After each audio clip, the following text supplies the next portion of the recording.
Hello दोस्तों, स्वागत है आप सभी का आपके अपने चैनल फिजिक्स पढ़ना में। तो दोस्तों, आप सभी लोग कैसे हैं? मैं आशा करता हूं कि आप सभी लोग मस्त होंगे। तो आज की इस क्लास में हम लोग करने वाले हैं 30 प्लस ऑब्जेक्टिव और हमारा चैप्टर होगा प्रकाश का अपवर्तन। तो इससे पहले एक और हम क्लास किए हैं, उसमें 50 ऑब्जेक्टिव है और चैप्टर हमारा था क्या, प्रकाश का परावर्तन। तो उस क्लास को जो भी महान लोग नहीं किए हैं, नहीं देखे हैं, तो इसी वीडियो के डिस्क्रिप्शन में उसका लिंक मिल जाएगा, वहाँ से आप लोग उसको देख लीजिए, ताकि वो भी क्लास बहुत ही वीवीआई होगा ऑब्जेक्टिव के लिए। और ये तो और भी ज़बरदस्त है, क्योंकि यहाँ पर क्वेश्चन भले ही कम हैं, लेकिन ये एग्ज़ाम के लिए बहुत इम्पोर्टेंट है और अधिक तौर पर जो क्वेश्चन हैं ये एग्ज़ाम में कहीं ना कहीं पूछे ही गए हैं। तो चलिए ज़्यादा हम लोग बातचीत न करें, क्योंकि समय भी इसमें लगेगा, एक्सप्लेन भी करेंगे हम लोग। ऐसा नहीं है कि केवल ऑब्जेक्टिव जान लेंगे, कुछ क्वेश्चन को हम लोग एक्सप्लेन भी करेंगे, क्योंकि थोड़ा सा उसको एक्सप्लेन करने से ज़्यादा समय तक याद भी दिमाग पर रहता है। तो आइए, सबसे पहला क्वेश्चन इस क्लास का क्या कह रहा है जी, कह रहा है कि अवतल लेंस का आवर्धन बराबर क्या होना चाहिए। हम लोग दर्पण में जब आवर्धन की बात किए थे, तो वहाँ पर क्या होता था, दर्पण में m बराबर माइनस भी बटा में u, या इसका एक अपना खुद का ऐसे भी होता था, याद आ रहा है क्या, h डैश बटे में h। लेकिन बात आ गई क्या, लेंस में, और लेंस में जब आवर्धन पूछता है तो हमारा क्या हो जाता है, प्लस में ले लेते हैं। लेंस में आवर्धन का मान क्या हो जाता है, प्लस में, और साथ में ये अवतल है तो बात भी अच्छा है। अवतल में जो लेंस का हम आवर्धन ले लेंगे, ये क्या ले लेंगे, ऑप्शन के हिसाब से हम देख ही रहे हैं, v बाई यू। तो v बाई यू कहाँ है जी, d में है। अगर माइनस की बात करता है तो अब ऑप्शन में तो कुछ है ही नहीं, तो हम ज़्यादा प्लस माइनस की चिंता नहीं करेंगे।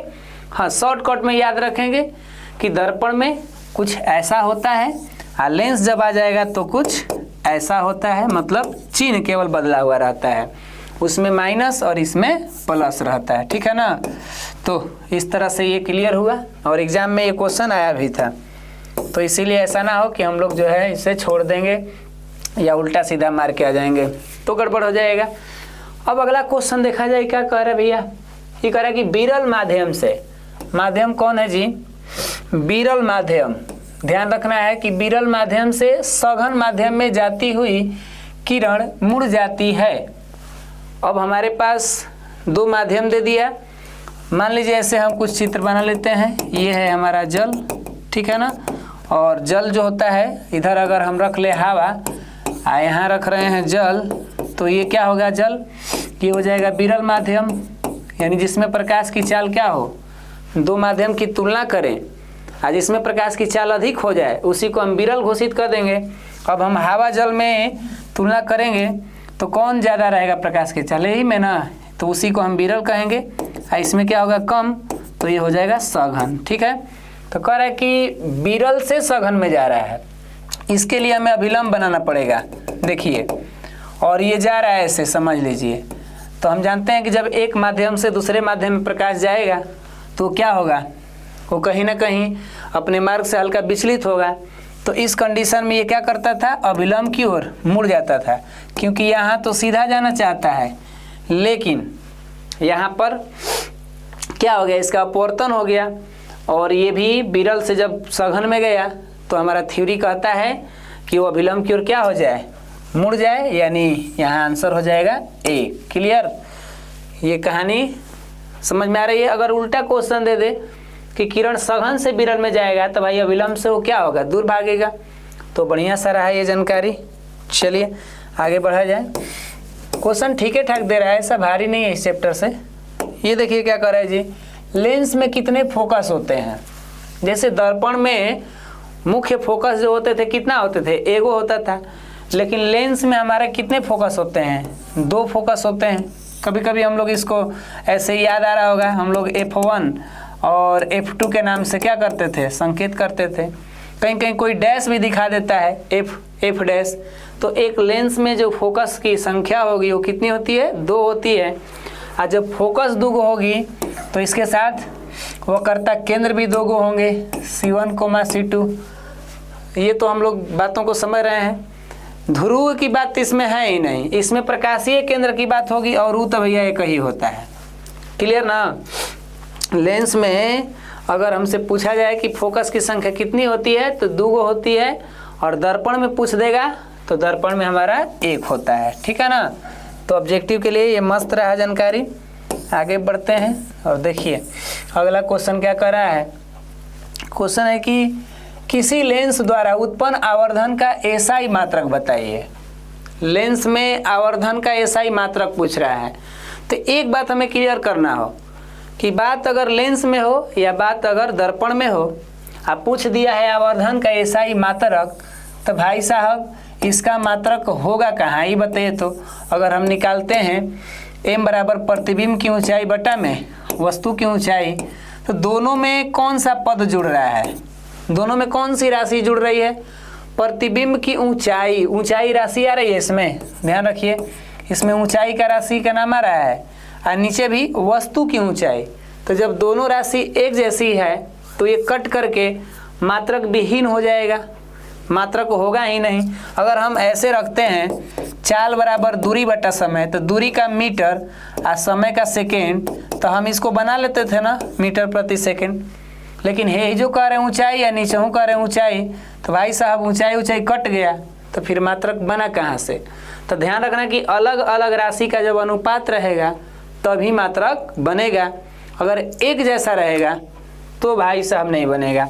अगर अपवर्तनांक में भी पूछता है ना, याद आ रहा है अपवर्तनांक का n बराबर c बटा भी, तो हेजो से कहानी क्या होता था, गोल। कैसे जी, प्रकाश की चाल, तो चाल यहाँ भी क्या है भाई, किसी माध्यम में चाल, तो ये जो चालें है याद आ रहा है ना। निर्वात में प्रकाश की चाल और बट्टा में किसी माध्यम में प्रकाश की चाल, तो दोनों चाल कट के क्या हो गया, कुछ नहीं, 1 बचा। 1 माने मात्रक विहीन हो गया, ठीक ना, क्लियर। चलिए तो इस हिसाब से हम क्या मार लेते हैं, मात्रक विहीन यानी डी आंसर हमारा क्लियर हो गया। ये थोड़ा सा हम उधर बात कुछ हो रहा है, पानी से टंकी का भर गया है तो उसी को हम सुन रहे हैं।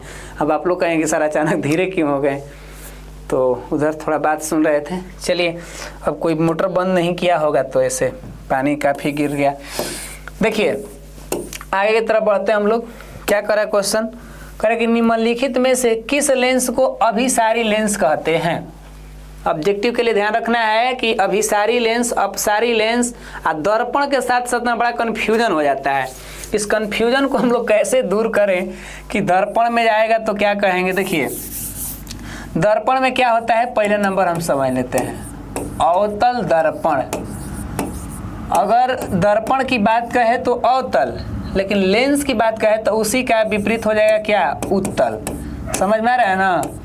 लेंस में जब कहेगा तो उत्तल और दर्पण में कहेगा तो अवतल, ये दोनों को मिल करके हम अभिसारी वर्ड का यूज कर लेते हैं। अब इसको क्यों कहते हैं, यहाँ से भी हमको क्वेश्चन तैयार हो जाता है 2 नंबर का। तो इस लेंस की खूबी क्या होती है, अंग्रेजी में इस लेंस को क्या कहते हैं, कन्वर्जिंग। जैसे लग रहा है कान को भर कर अपने तरफ खींच लेना।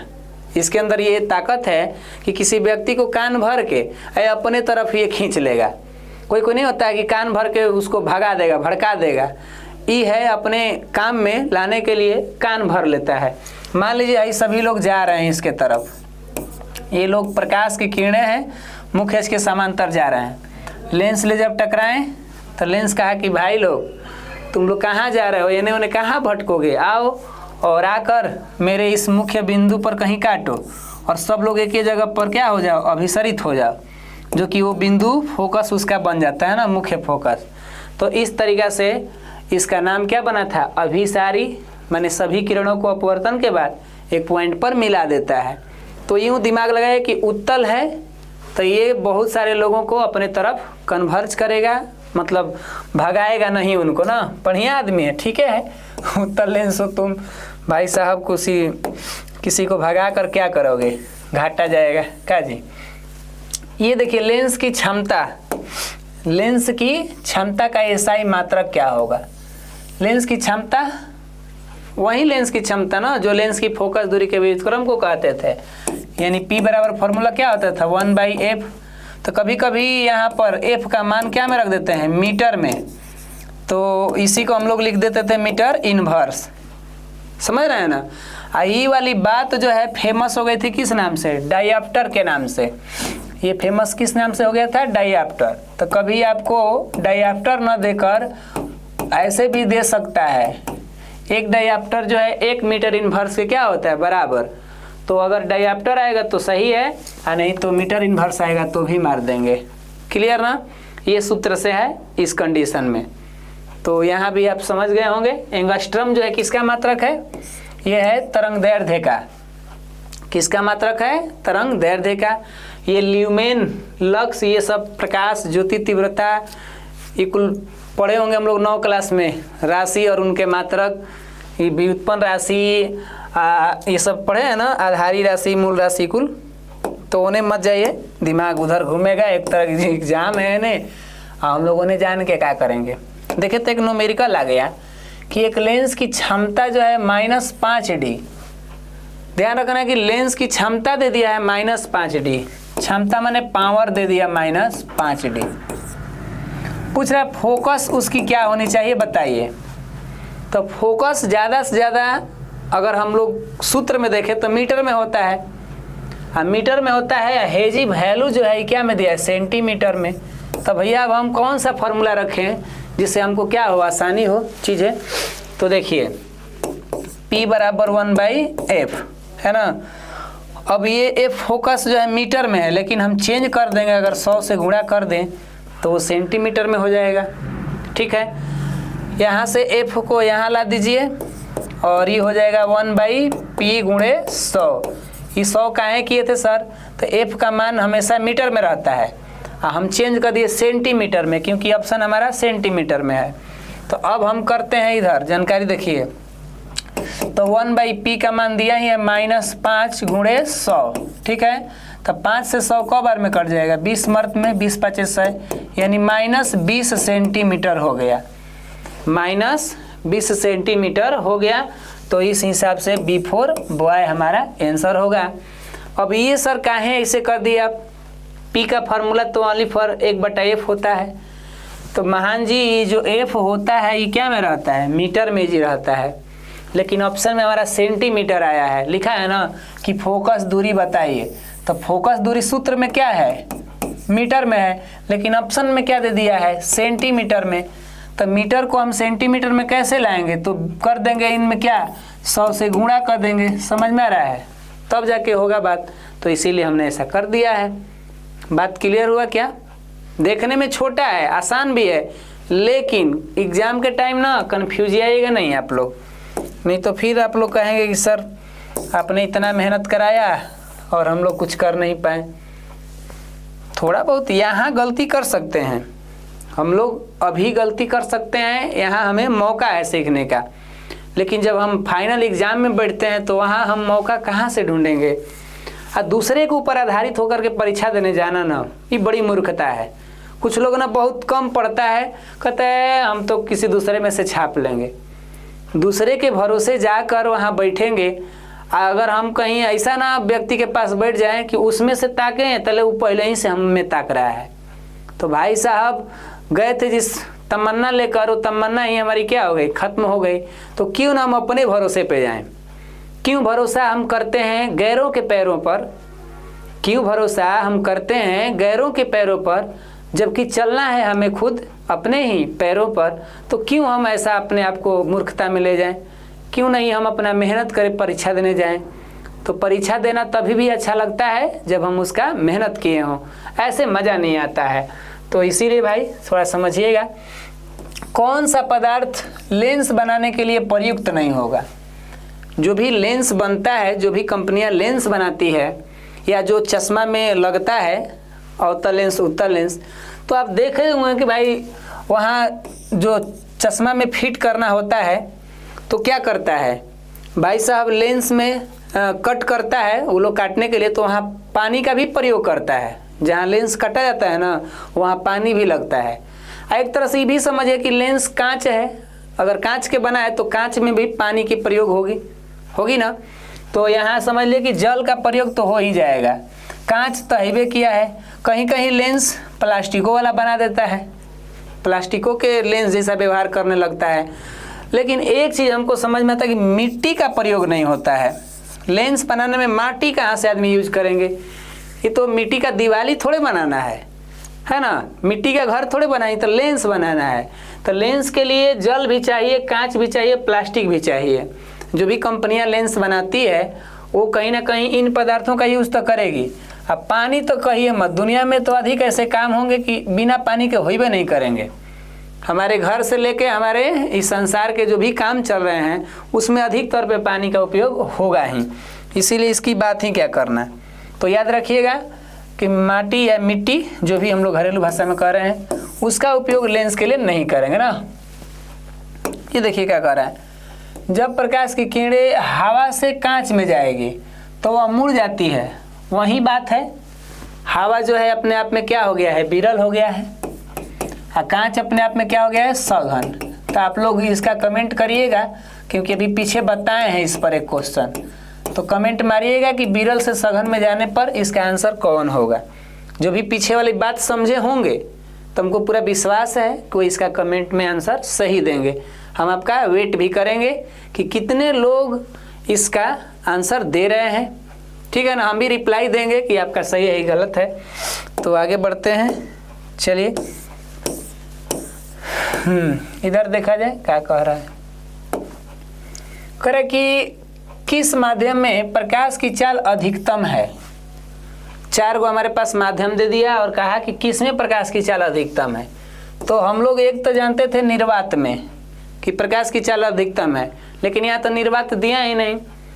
लेकिन निर्वात और हवा दोनों में लगभग एक ही मान लिया जाता है। ऐसे हवा में थोड़ा कम ही होता है, लेकिन प्रयोग के लिए, पढ़ने के लिए हवा और निर्वात को क्या मान लेते हैं, एक ही मान लेते हैं। माने प्रकाश की चाल के माध्यम में कि प्रकाश की चाल एहू में उतना ही रहेगा, इसमें भी उतना ही रहेगा। जल में भी कम होता है, शीशा में भी कम होता है, हीरा में भी कम होता है। अगर जानना चाहते हैं तो कितना होता है देखिएगा, 3 × 10⁸ मीटर पर सेकेंड जल है। तो जल भाई साहब कितना होंगे, 2.25 × 10⁸ मीटर पर सेकेंड। शीशा मतलब कांच, कांच माने कम, एक बार बताए थे पिछले क्लास में, 2 × 10⁸ मीटर पर सेकेंड। हीरा, तो हीरा भाई सबसे कम, यानी जल से एक कम मान लीजिए, तो 1 पॉइंट, ऐसे 2-4 भी लिखता है, लेकिन ट्रिक के लिए हम लगभग में मान लेते हैं इतना हो जाएगा। मतलब क्या है, लगभग ले लीजिए इतना, कहीं कहीं इसमें पॉइंट के बाद मान में चेंजिंग भी कर देते हैं लोग। तो याद रखना है कि जल से एक कम होगा क्या, हीरा का, यानी सबसे कम है ये। भले देखने में लग रहा है ये 3, 2.25, 2 और यहाँ 1.25, तो सबसे कम किस में हो गया, हीरा में हो गया यहाँ पर प्रकाश की चाल। और सबसे अधिक कहाँ हो गया, तो हाई दोनों भैया में हो गया। तो इतना बात आपको अगर जानने की समय मिल जाए, अगर आप इतना बात को नोट कर लेंगे अपने कॉपी पर, तो ऑब्जेक्टिव केनहू से इसमें पूछेगा ना इस चाल पर, तो ज़्यादा से ज़्यादा आप यहाँ पर पकड़ ही लेंगे। क्योंकि इससे अब ज़्यादा क्या पूछेगा चाल के बाद, है ना, कौन ना कौन माध्यम दे ये देगा। हाँ, ऐसे भी पूछ सकता है कि किन माध्यम में प्रकाश की चाल एक समान होती है। तो वहाँ पर आप देख लीजिएगा, जल और क्या रहे, जल कर रहे हैं, हवा और निर्वात रहेगा, अच्छा रहेगा। देखिए हीरा का अपवर्तनांक कितना होना चाहिए भाई, हीरा का अपवर्तनांक तो बता ही सकते हैं आप लोग, देख लीजिए यहाँ पर। तो सर जी हीरा का अपवर्तनांक कितना होता है, 2.42 होता है, जो कि लगभग सभी पदार्थ से क्या होता है, सबसे इसको हम लोग अधिक में लेके चलते हैं। और कम में अगर हम लोग लेके चलते हैं तो किसको लेके चलते हैं, इसको, हवा का। लगभग किसका लेके चलते हैं, हवा का है ना, जो सबसे मान लेते हैं कि ये सबसे क्या है, कम हो जाता है। तो सबसे अधिक अपवर्तनांक किसका लेते हैं, हीरा का, और सबसे कम में लेना होता है तो किसका ले लेते हैं, हवा का। इसके बाद ही आगे पीछे लोगों का बात हम लोग सुनते आए हैं पढ़ाई में। तो यहाँ तक मस्ती में है ना, समझ में आ रही है ना बातें। भाई ऑब्जेक्टिव है, हम लोग अगर इसको अच्छे तरीक़ा से पढ़ते जाएंगे तो हमको पूरा विश्वास है कि आप लोग ऑब्जेक्टिव एकदम छोड़ने वाले नहीं हैं। क्योंकि हम लोग का थ्योरी है कि जब तक तोड़ेंगे नहीं तब तक छोड़ेंगे नहीं। और यहाँ तोड़ने की बात क्या हो रही है, किसी का रिकॉर्ड, कोई रिकॉर्ड बना के गया है, तो हम लोग भी एक नया इतिहास, एक नया रिकॉर्ड बनाना चाहें अपने मेहनत से, अपने पढ़ाई से, ना कि आप किसी के उम्मीदों को तोड़ दें, किसी के विश्वासों को तोड़ दें। ऐसा थ्योरी मत समझिएगा इसका, ठीक है ना। देखिए क्या कह रहा है जी कि निम्न में किससे अपवर्तन होगा। अपवर्तन, ध्यान रखिए, दो वर्ड हम लोग को फेमस करता है इस चैप्टर में, एक है अपवर्तन और पहला चैप्टर जो पढ़े थे वो क्या नाम था, परावर्तन। तो अपवर्तन की बात कहता है तो हम लेंस का प्रयोग करते हैं ना, परावर्तन कहता है तो हम दर्पण का प्रयोग करते हैं। ध्यान रखिएगा इस बात का। अपवर्तन जब जुड़ गया तो लेंस, अब परावर्तन हो गया तो दर्पण। इसमें क्या दिया है, कांच, दर्पण, लोहा, लेंस, तो लेंस होगा, क्योंकि हम लोग इस बात को जान गए, भली भांति समझ गए। अगला देखिए क्या कह रहा है, ये तो न्यूमेरिकल है। न्यूमेरिकल में कह रहा है कि एक उत्तल लेंस की फोकस दूरी 20 सेंटीमीटर है, तो इसकी क्षमता क्या होनी चाहिए। ध्यान रखिए, ये उत्तल लेंस की बात कर रहा है, और उत्तल लेंस जो है चिन्ह क्या होगा, पहले ध्यान रखिए, उत्तल लेंस, उत्तल लेंस में जो चिन्ह होते हैं ज़्यादा से ज़्यादा क्या होते हैं, प्लस में होते हैं।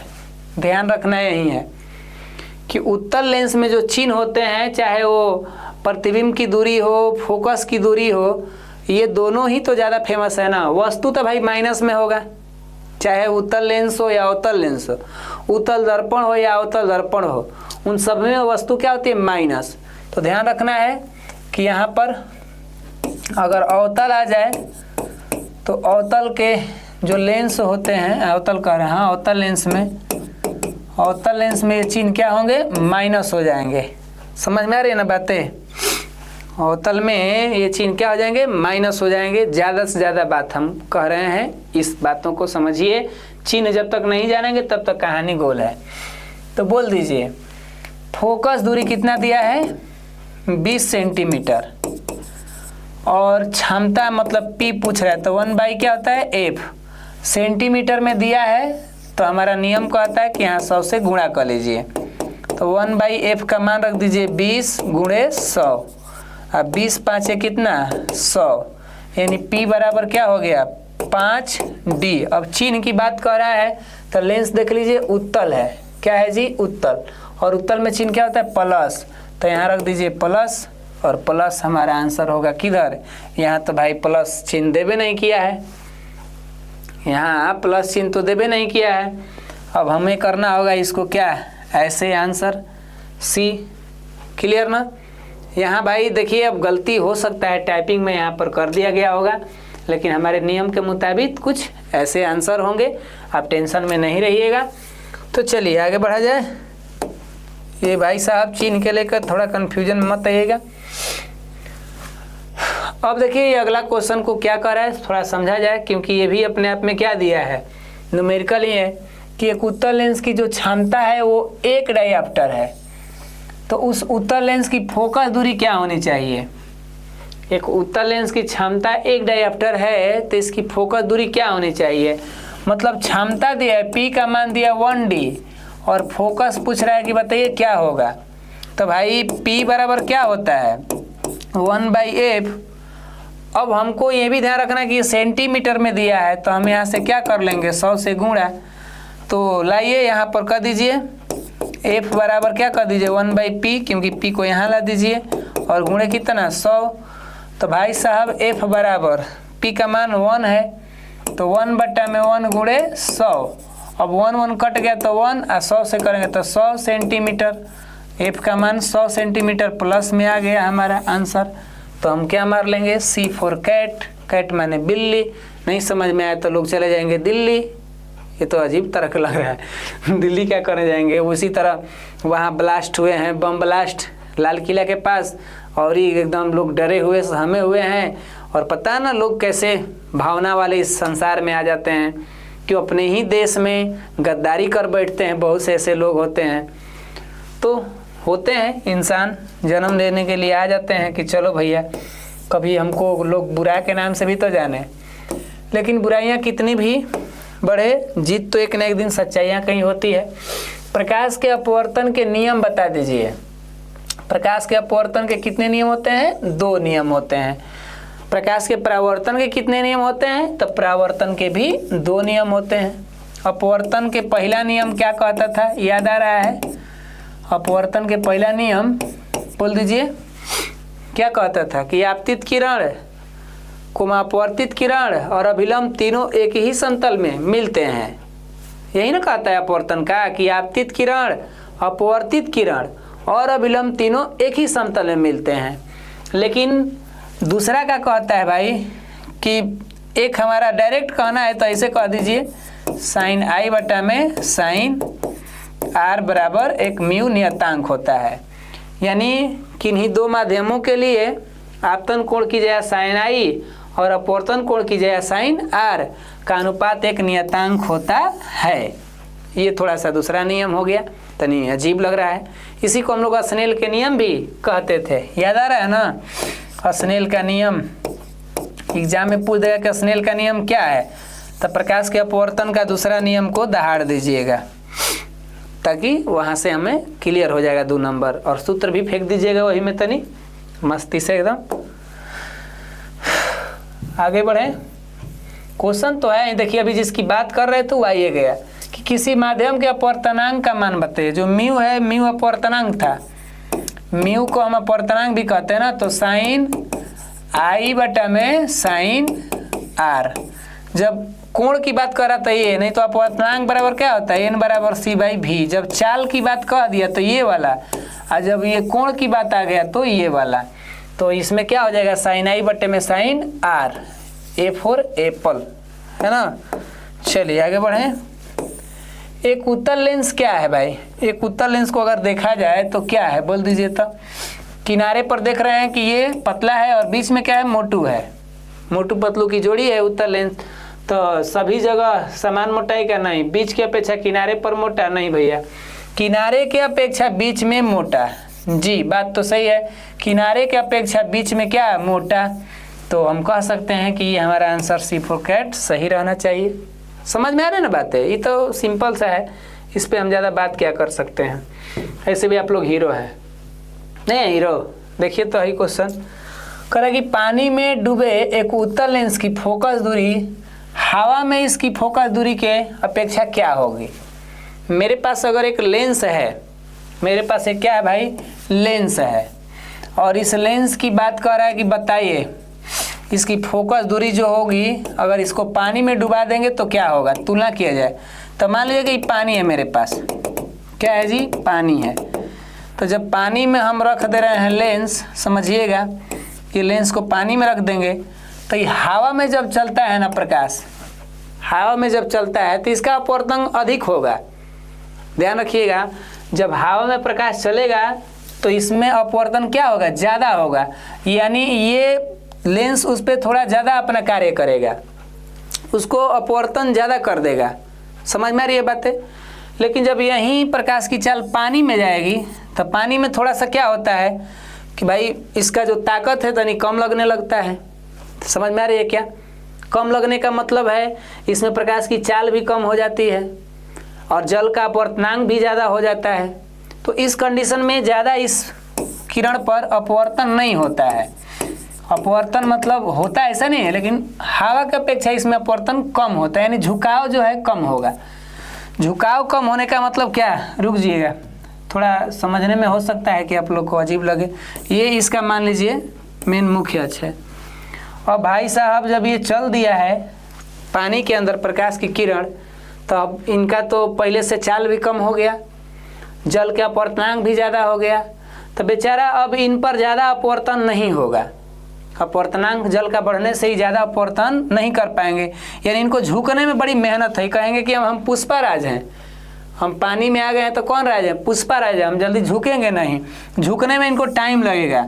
जो झुकना चाहिए था इधर, वो झुक गया है उधर, क्योंकि अपवर्तन कम हो रहा है जी। तो हवा में आया, लेंस का गया हम हवा में हैं, हम तुमको जल्दी झुका देंगे, लेकिन पानी में आने पर ना तनी हम ज़्यादा ताकत नहीं लगा पाते हैं। ये लेंसवा कह रहा है कि पानी में जब हमको कोई डाल देता है ना तो थोड़ा हमारा सांस फूलने लगता है, और जब सांस फूलने लगता है तो हम प्रकाश पर ज़्यादा पावर नहीं लगाते हैं, इसीलिए ये हीरो बन के हेजी मुड़ा है ना, तो हवा में रहते हैं तो हेजी मुड़ाते हैं। तो इस कंडीशन में फोकस दूरी देखा जाए तो बढ़ न गया है जी, फोकस दूरी क्या हो गया, बढ़ गया है। हेजी फोकस दूरी कम हो गया है, तो पानी में जब हम डाल देंगे तो फोकस दूरी इसकी क्या हो जाएगी, अधिक हो जाएगी। क्लियर ना? समझाने में भाई इतना समय लगा, कोशिश करिएगा कि अगर आप लोग समझ गए होंगे तो बताइएगा, डाउट होगा तो कमेंट करिएगा भाई। कुल मिला करके हवा का अपवर्तनांक जो है 1 होगा और जल का अपवर्तनांक कितना होता है 1.33, तो इसका अपवर्तनांक बढ़ जाएगा तो प्रकाश का अपवर्तन कम होगा, और जब अपवर्तन कम होगा तो आप समझ रहे हैं उसमें फोकस दूरी उसकी बढ़ जाएगी, क्योंकि ज़्यादा जल्दी झुकेगा नहीं, होने झुक जाएगा। समझ में आ रही है ना बातें? तनी खतरनाक होगी, आप लोग मन ही मन पता ना क्या कहते होंगे। देखिए, किसी शब्दकोश में पाए गए छोटे अक्षरों को पढ़ते समय, एक बार और ही पढ़ रहे हैं पे उल्टे हो गए क्या, करेगी किसी शब्दकोश में पाए गए छोटे अक्षरों को पढ़ते समय आप निम्न में से कौन सा लेंस पसंद करेंगे? 4 गो ऑप्शन दिया, कहा कि डिक्शनरी में कोई छोटे छोटे वर्ड है, पहले नहीं हम लोग मीनिंग याद करते थे डिक्शनरी, तो डिक्शनरी में आपको वर्ड देखना है तो आपको एक लेंस, हैंड लेंस दिया जा रहा है। क्या दिया जा रहा है? Hand lens. तो कौन हैंड लेंस देखेंगे तो आपको मज़ा आएगा। तो भाई साहब, हैंड लेंस में पहला नंबर जान लीजिए कि उत्तल लेंस होता है। हैंड लेंस में क्या होता है? उत्तल लेंस। समझ रहे हैं ना? तो उत्तल लेंस जब है हमारा हैंड लेंस में, तो अब हमको यहाँ अवतल लेंस की कहानी तो करनी नहीं है। अवतल लेंस इसी तरह ख़त्म, इहो अवतल लेंस ख़त्म। 4 ऑप्शन में से 2 ऑप्शन ख़त्म, 2 गो बच गए। अब आप यही बताइए कि क लिखा हुआ है, एगो अक्षर है, हैंड लेंस ले आपको पढ़ना है, ये आपका हैंड लेंस है। हेने मान लीजिए कि आँख है, ये आँख। तो भाई साहब, अब हम हैंड लेंसवा को जितना इसके नज़दीक रखेंगे उतना ही इसमें माने इस आँख को बढ़िया दिखाई देगा। अब समझ में आ रही है बात है? एगो यहाँ पर देख लीजिए, तो ये दूरी ले लीजिए, कितना ऑप्शन दे रहा है जी? एगो दे रहा है 5 सेंटीमीटर, मान लीजिए 5 सेंटीमीटर पे इसको रख रहे हैं। एगो क को हेजी है 50 सेंटीमीटर। तो भाई साहब कौन बढ़िया दिखेगा इस आँख को, बताइए? इस आँख भाई साहब माने इस आँख को कौन बढ़िया दिखेगा? तो मेरे हिसाब से तो हाई दिखेगा, क्योंकि हैंड लेंस इसके नज़दीक में है। आदमी बूढ़ बुजुर्ग लोग भी कैसे करता है, ऐसे थोड़ा उसके नज़दीक रखते हैं। समझ में आ रही है? अगर हेजी रख के देखेंगे, ए भैया ये तो पता चला कि आँख और ही परेशानी में हो जाएगा। तो इस हिसाब से हमारा आंसर क्या होना चाहिए? 5 सेंटीमीटर फोकस दूरी का उत्तल लेंस रखेंगे, क्योंकि 2 गो तो ख़त्म, 50 है तो भाई दूर न हो जाएगा। अक्षर से ज़्यादा ना दूर रख लेंगे, तो जितना अक्षर ले दूर रखेंगे उतना ही क्या होगा, उसमें छोटा बनने लगेगा। अक्षर के नज़दीक ले जाएंगे तो इमेज थोड़ा उसमें बड़ा बनेगा। ठीक है, चलिए, बड़ा अजीब तरह के बात था, उम्मीद है समझ गए होंगे आप लोग। ये देखिए क्या कह रहा है, कौन सा लेंस अपसारी लेंस भी कहलाता है? ये तो आप लोग बता ही देंगे, क्योंकि पीछे हम बताए हैं उत्तल लेंस को अभिसारी, तो इसको आप लोग समझिए। सरल सूक्ष्मदर्शी में किसका उपयोग होता है? अब ये तो इसका बात हो रहा था, सिंपल माइक्रोस्कोप, अंग्रेजी में क्या कहते हैं? Simple microscope. ध्यान रखिएगा, इसी के बारे में बतिया रहे थे। इसका अन्य नाम होता है क्या? हैंड लेंस, हैंड लेंस या मैग्नीफाइंग ग्लास, जिसकी बात अभी कर रहे थे ना कि ऐसा रहता है, ऐसे लोग बना के इसका यूज करते हैं, इसी में लोग देखते हैं। तो ये क्या है? अरे ये फंस जा रहा है भाई, मेरा घड़िया जो है इस कपड़ा में फंस जा रहा है। देखिए यहाँ पर ये सरल सूक्ष्मदर्शी यानी सिंपल माइक्रोस्कोप हो गया। अब सिंपल माइक्रोस्कोप में जिसका यूज करेंगे उसका नाम होगा क्या? तो सर जी उत्तल लेंस होगा, क्योंकि बिना उत्तल लेंस के कहानी तो बनेगी नहीं। अब ये तो हम लोग बातचीत किए थे, इस पर चर्चा हुआ था, तो ध्यान रखिएगा। ये सरल सूक्ष्मदर्शी नाम भले भुलवा दे, आप काम याद रखिएगा। तालाब का जल कम गहरा प्रतीत हो रहा है। आप लोग तो पढ़ रहे होंगे इस बात को ना कि पानी के अंदर जब हम पेंसिल रखते थे तो मुड़ा दिखाई दे रहा था, सिक्का रखते थे तो हल्का उठा हुआ दिखाई दे रहा था। ये मान लीजिए हम लोग का क्या है, एक तालाब जैसा बना रहे हैं समझने के लिए। हेने से कोई देख रहा है, हेने से कोई क्या कर रहा है जी, देख रहा है इसको। तो इसका जो असली सतह है, असली जो सतह है, ये कुछ क्या होगा, हल्का सा उठा हुआ दिखाई देगा, यहाँ बुझाएगा। मेन भाई कहाँ है गहराई, यहाँ पॉइंट ए पर, लेकिन देखने से लग रहा है कि इसकी गहराई कितना तक है, बी तक है। तो इतना गहराई कम ही ना बुझाएगा आँखिया से भाई साहब। यहाँ समझ में आएगा कि वो हो कितना कम गहरा है। कूदते हैं, आज ऐसे ही कूदेगा तो हेजी नहीं, जाके कहाँ पहुँचेगा, हेजी पहुँचेगा। तो जो चीज़ दिखती है सच में वो ऐसी नहीं होती है। ये साइंस में कभी कभी धोखा भी खा जाता है हमारी आंखें। तो ये धोखा खाने के पीछे कौन है, अपवर्तन है। कौन है जी, अपवर्तन। जैसे आसमान को देखते हैं तो नीला दिखता है, लेकिन जब वहाँ कोई जाता है तो कलुआ हो जाता है। तो ये तो हो गया क्या, प्रकीर्णन ना, लेकिन हेजी क्या हो गया, अपवर्तन। ठीक, अपवर्तन में आप लोग पढ़े भी होंगे कि ये हमारी प्रकाश की किरणें विरल से क्या जाती है, सघन में, तब विलंब की ओर मुड़ जाती है। और यही घटना हमें दिखाता है कि हमारा तालाब क्या है, हल्का सा कम गहरा है। लेकिन भुलाइएगा मत, गहरा कम देखकर कूद मत जाइएगा। जिसकी मुस्कुराहटें बड़ी खूबसूरत होती है, जिसकी मुस्कुराहटें बड़ी खूबसूरत होती है, उनके दर्द भी बहुत गहरे होते हैं। तो इस बात का ध्यान रखना है कि अपवर्तन पर मत जाइएगा। अपवर्तन जो है हमें थोड़ा धोखा दे देता है, क्योंकि दिखता कुछ और है और होता कुछ और है। ये प्रकाश का अपवर्तन बड़ी चालबाज चीज़ है, ये हमारे इंसानों की तरह व्यवहार करता है। समझ में आ रहा है ना। तो आइए आगे बढ़ते हैं हम लोग। और ये देखिए क्या कह रहा है, उत्तल लेंस में बना प्रतिबिंब कैसा होता है भाई। उत्तल लेंस का जो प्रतिबिंब बनता है ज़्यादा से ज़्यादा कैसा होता है, तो उल्टा और वास्तविक होता है, ये जानते हैं ना। लेकिन हेजी तो वास्तविक के नाम में नहीं लिया, हाँ उल्टा तो नाम लिया है लेकिन उलट लिखा है। हे प्रभु, ये कैसा स्थिति दे दिया है जी। हाँ, अब हम कह सकते हैं भाई कि ये ऑप्शन जो है हमें थोड़ा कन्फ्यूज आ रहा है। हमारा उत्तल लेंस जो है ज़्यादा से ज़्यादा उल्टा बनाता है, वास्तविक बनाता है, ठीक है ना।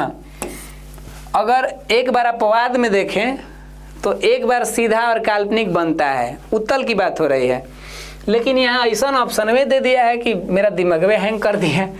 उत्तल लेंस में बना प्रतिबिंब कैसा है, तो उल्टा है, तो ये जी सीध लिख दिया, यो बाउंस करा है हमको। बराबर उलट ए प्रभु का लिख दिया जी, बराबर सीधा। ये तो बड़ा अजीब है। इस हिसाब से हमारे ऑप्शन जो हैं हमें सही नहीं लग रहे हैं और इनमें हम कोई नहीं मारेंगे भाई। मेरे को ये आंसर सटीक लग रहे हैं। ऐसा क्वेश्चन प्रभु एग्जाम में न दे, ये टाइपिंग में हो सकता है कि मिस्टेक भी हो। इसके लिए हम क्षमा चाहते हैं आप लोगों से कि आपका समय इस पर बर्बाद गया। इससे हम लोग आगे निकलें, हटें जल्दी, ऐसा कुल व्यक्ति परेशान करेंगे। अब आइए यहाँ पर, तो माध्यम का अपवर्तनांक यदि ज़्यादा होगा तो उसमें प्रकाश की वेग क्या होगी, मतलब प्रकाश की चाल क्या होगी। तो ध्यान रखिएगा एक बात, अपवर्तनांक का जब मान बढ़ता है ना, तो प्रकाश में जो चाल होती है वो क्या होने लगती है, घटने लगती है। ध्यान रखिएगा, अपवर्तनांक का मान जब बढ़ता है तो चाल का मान क्या होता है, घटता है।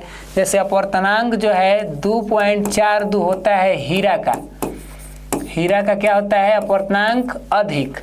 तो चाल देखते हैं तो इसमें कितना होता है, 1.25 × 10⁸ मीटर पर सेकेंड। तो देख रहे हैं ना, अपवर्तनांक तो खूब ज़्यादा है लेकिन चाल यहाँ पर बहुत कम है। अगर देख लीजिए, इसका मान बढ़ाइएगा तो इसका मान घटेगा। कैसे सर, हवा का प्रकाश की चाल 3 × 10⁸। देखिए चाल हम क्या किए, बढ़ा रहे हैं, चाल 3 कर दिए तो अपवर्तनांक हवा का कितना हो गया, 1 हो गया। ये बढ़ गया तो वो घट गया, और वो बढ़ गया तो ये घट गया। मतलब अपवर्तनांक कह रहा है कि ज़्यादा हो गया है, अपवर्तनांक क्या हो गया, अधिक। तो उसमें प्रकाश की चाल क्या हो जाएगी, कम, यानी कम होगा। क्लियर ना, समझ में आ रही है ना मेरी बात इस एग्जाम्पल से, क्लियर ना। चलिए आगे बढ़ते हैं। देखिए लेंस की क्षमता P बराबर क्या होता है, ये तो आप लोग जानबे करते हैं, इस पर बातचीत क्या करेंगे हम लोग। हाँ, लेंस का प्रत्येक छोटा भाग क्या होगा, लेंस का प्रत्येक छोटा भाग। तो ध्यान रखिए, अगर हम प्रिज्म को ले लेते हैं, जैसे ये हमारा प्रिज्म है, ऐसे प्रिज्म होता है ना, तो हम अगर प्रिज्म को जोड़ जोड़ कर चाहें तो एक लेंस बना सकते हैं, क्योंकि प्रिज्म भी कांच का होता है, प्रिज्म में भी अपवर्तन होते हैं, ये भी पारदर्शी होता है। तो हमारा प्रिज्म जो है, अगर हम एक बना रहे हैं उत्तल लेंस, तो इसमें देखिए प्रिज्म की तरह है कि नहीं, ध्यान रखिए। तो देखिए प्रिज्म नहीं है, इसमें है जो है 3 वाला है, 3 गो भुजा वाला, है एगो है हमारा क्या, वर्ग या आयत जैसा प्रिज्म है।